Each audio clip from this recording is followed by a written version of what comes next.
بسم الله الرحمن الرحيم. يا أيها الناس اعبدوا ربكم الذي خلقكم والذين من قبلكم لعلكم تتقون الذي جعل لكم الأرض فراشا والسماء بناء وأنزل من السماء ماء فأخرج به من الثمرات رزقا لكم فلا تجعلوا لله أندادا وأنتم تعلمون. وإن كنتم في ريب مما نزلنا على عبدنا فأتوا بسورة من مثله وادعوا شهداءكم من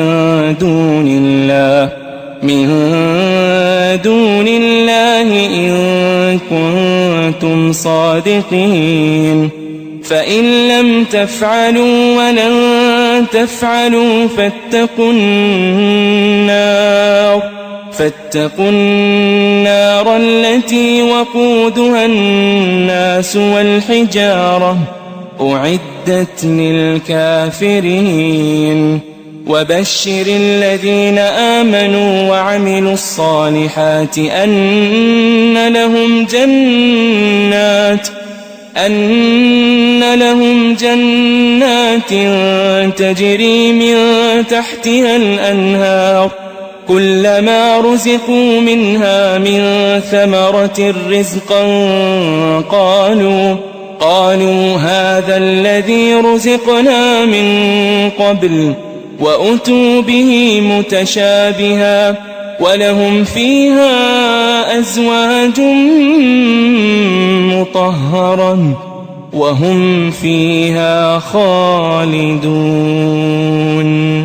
إن الله لا يستحيي أن يضرب مثلا ما بعوضة فما فوقها فأما الذين آمنوا فيعلمون أنه الحق من ربهم وأما الذين كفروا فيقولون ماذا أراد الله بهذا مثلا يضل به كثيرا ويهدي به كثيرا وما يضل به إلا الفاسقين الذين ينقضون عهد الله من بعد ميثاقه ويقطعون ما أمر الله به أن يوصل ويفسدون في الأرض أولئك هم الخاسرون. كيف تكفرون بالله وكنتم أمواتا فأحياكم ثم يميتكم ثم يحييكم ثم إليه ترجعون. هو الذي خلق لكم ما في الأرض جميعا ثم استوى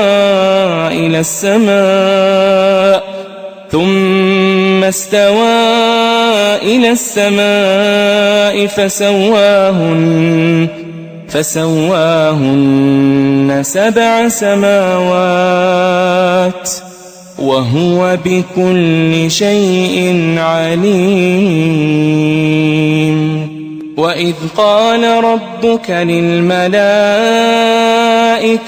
إني جاعل في الأرض خليفة قالوا أتجعل فيها من يفسد فيها ويسفك الدماء ويسفك الدماء ونحن نسبح بحمدك ونقدس لك قال إني أعلم ما لا تعلمون